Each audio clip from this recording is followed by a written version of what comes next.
बात करते हैं कीमियाई हथियारों के ज़रिए रोकथाम की, ठीक है जी, ये जंगों की रोकथाम की, कि जंगों को जो है वो कैसे रोका जा सकता है जी, न्यूक्लियर डिटरेंस के थ्रू।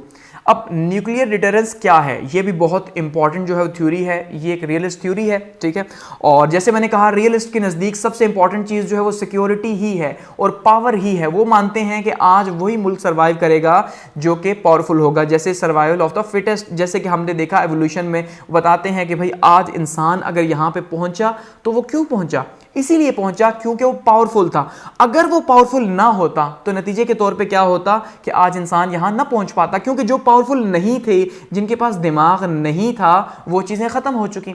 लेकिन इंसान पावरफुल था इसलिए उसने सर्वाइव किया, जंगलों के जमाने से आज इतना ज्यादा मॉडर्न हो गया। तो इसलिए अब ये उसी के ऊपर बेस करता है न्यूक्लियर डिटरेंस भी, कि देखिए अब इसको यूं समझिए न्यूक्लियर डिटरेंस क्या है कि अगर ये दुनिया है और यहाँ पे मुख्तलिफ ममालिक हैं, ठीक है जी, मुख्तलिफ ममालिक हैं, तो लेट्स सपोज यहाँ पे ये कंट्री ए है और यहाँ पे ये कंट्री बी है, ये सी है और ये डी है।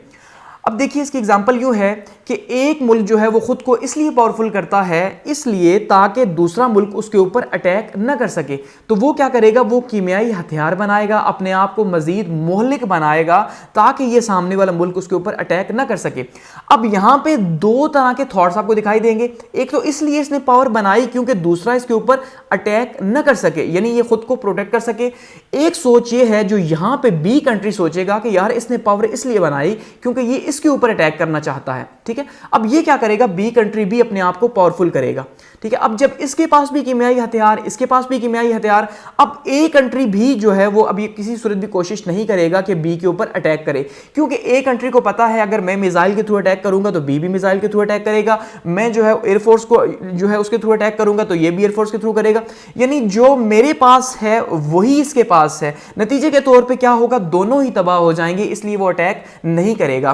तो अब क्या होगा, तीसरा मुल्क भी अपने आप को पावरफुल करेगा, खुद को इस एनवायरनमेंट में एडजस्ट करने के लिए, प्रोटेक्ट करने के लिए कि भाई कहीं मेरे ऊपर जो है वो अटैक ना हो जाए। अब नतीजे के तौर पे दुनिया एक तरह से क्या हो गई जी, एक तरह से न्यूक्लियर डिटरेंस के थ्रू दुनिया को बाउंड कर दिया गया, कैद कर दिया गया कि कोई दूसरा मुल्क दूसरे के ऊपर अटैक न करे, क्योंकि हर एक के पास कीमियाई हथियार हैं। तो वो क्या होगा, एक बहुत बड़ी जंग होगी जिसके नतीजे के तौर पर आपको खुद भी नुकसान होगा, ठीक है। इसकी एग्जांपल आप यूं लें, देखिए एक साइड पे इंडिया है और दूसरी साइड पे पाकिस्तान है। अब इंडिया क्यों जो है वो बनाता है, इंडिया के पास एटम बम है, ठीक है। अब अगर इंडिया के पास एटम बम है तो पाकिस्तान के पास भी है, ठीक है, पाकिस्तान के पास भी एटम बम है। इंडिया अटैक नहीं करता क्योंकि पाकिस्तान अटैक करेगा न्यूक्लियर वेपन्स के थ्रू। इंडिया के पास अगर टैंक हैं तो पाकिस्तान के पास भी मॉडर्न टैंक्स हैं, इंडिया के पास मिसाइल हैं तो पाकिस्तान के पास भी मॉडर्न मिसाइल्स हैं। इसका मतलब अगर इंडिया हमारे ऊपर अटैक करता है, जो बार बार एक बात कही जाती है कि अगर ये जंग हुई तो ये फिर जो है वो एटमी जंग बन जाएगी, ये फिर पूरी दुनिया को तबाह करेगी, अपनी लपेट में ले लेगी। तो इंडिया इसलिए अटैक नहीं करता कि पाकिस्तान के पास भी वो चीज़ें मौजूद हैं और पाकिस्तान भी अटैक करेगा। इसका मतलब पाकिस्तान के कीमियाई हथियारों ने इंडिया को रोका हुआ है और इंडिया के कीमियाई हथियारों ने पाकिस्तान को रोका हुआ है कि वो उसके ऊपर अटैक ना करे। इसका मतलब ये जो कीमियाई हथियार हैं ये क्या कर रहे हैं, ये एक बहुत इंपॉर्टेंट रोल प्ले कर रहे हैं, ठीक है, रियलिस्ट के नजदीक, ठीक है, बहुत इंपॉर्टेंट रोल प्ले कर रहे हैं दुनिया को आपस में लड़ने से बचाने के लिए। एक ये थॉट है। दूसरा ये थॉट है कि यार ये तो जो है ना बड़ा जुल्म है और ये अगर बनाए गए हैं तो कभी ना कभी इस्तेमाल तो होंगे। और जैसे वर्ल्ड वॉर सेकंड में हमने देखा कि जैसे जो है वो अमेरिका ने 2 एटम बम गिरा दिए जापान के ऊपर, एक तो उसने चलो प्रोटेक्ट तो जरूर किया लेकिन इंसानियत की तबाही हुई। तो एक तरह से ये सिक्योरिटी का काम भी कर रहे हैं, दूसरी तरफ से ये थ्रेट भी है, ठीक है। थ्रेट क्या है, वर्ल्ड पीस जो है, दुनिया का जो अमन है उसके लिए एक बहुत बड़ा थ्रेट है कि कभी भी जो जंग स्टार्ट होगी किसी एक मुल्क के साथ या दूसरे मुल्क के साथ तो हर एक के पास कीमियाई हथियार हैं, तो क्या होगा, वो एक बहुत ही खतरनाक किस्म की जंग बन जाएगी, ठीक है। इसकी एग्जांपल बिल्कुल आप यूं लें, ठीक है, जैसे 2 आदमी हैं, एक शख्स है उसके पास एक गन है और दूसरा शख्स है उसके पास गन नहीं, ठीक है, और वो जो है वो फ्री घूम रहा है। लेकिन अब एक शख्स ये सोचता है, अब जैसे ये जो शख्स है ये सोचता है कि अब मेरे पास गन है इसलिए क्योंकि दूसरा मुझ पे अटैक ना करे, तो अब ये अपनी गन से दिखाता है और कहता है देखो मेरे पास गन है, अगर तुमने मेरे साथ जो है ना कोई भी बदमाशी करने की कोशिश की तो मैं तुम पे हमला कर दूंगा। तो ये शख्स क्या करता है, डर के मारे इसके ऊपर अटैक नहीं करता कि यार कहीं हमला ना कर दे। लेकिन फिर ये शख्स भी सोचेगा कि अगर मेरे पास भी गन होती तो आज ये हम बराबरी में होते। क्यों? क्योंकि इसलिए कि अगर ये मुझ पे अटैक करेगा तो मैं भी इस पर अटैक कर सकूं, क्या पता ये मुझ पर अटैक करने के लिए ही सोच रहा हो, तो ये भी फिर क्या करेगा, गन लेके आएगा। अब दोनों बराबर, अब ये इसको गन दिखाएगा, ये इसको दिखाएगा, तो दोनों ही एक दूसरे पर हमला करने से बाज रहेंगे, ठीक है, एक दूसरे से डरे रहेंगे।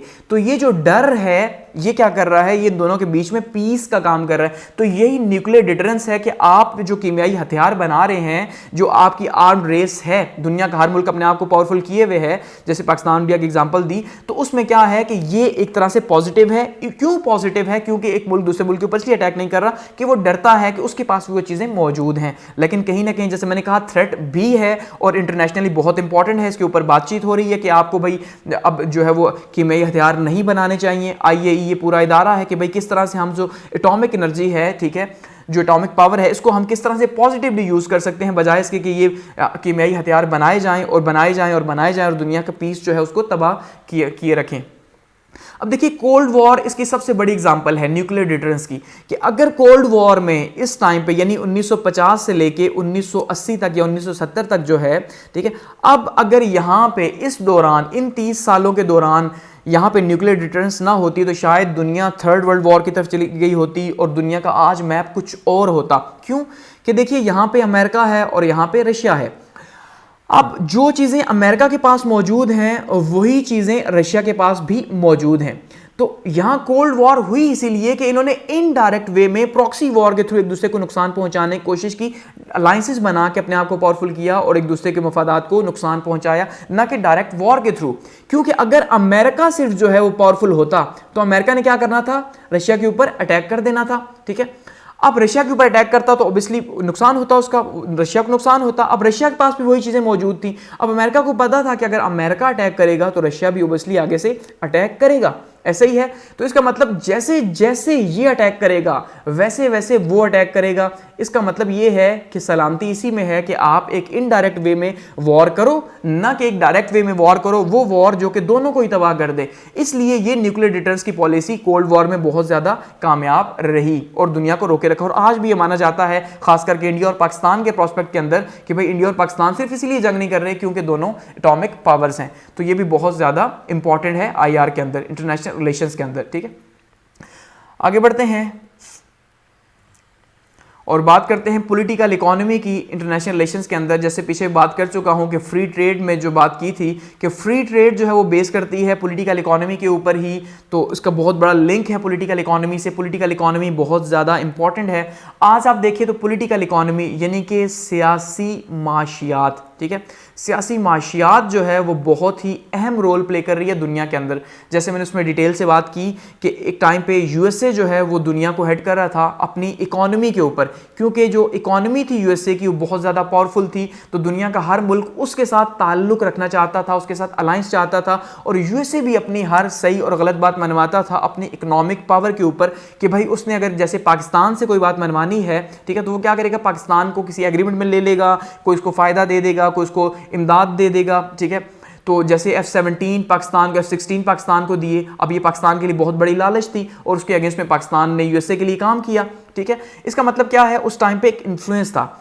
अब इसी तरह से बात करते हैं चाइना की। अब जैसे चाइना इकोनॉमी में इस टाइम पे टॉप पे जा रहा है और चाइना और USA की अब इसमें जंग लगी हुई है, जैसे मैं पीछे डिटेल से डिस्कस कर चुका हूं, ठीक है। तो उसमें क्या है कि अब इकोनॉमी में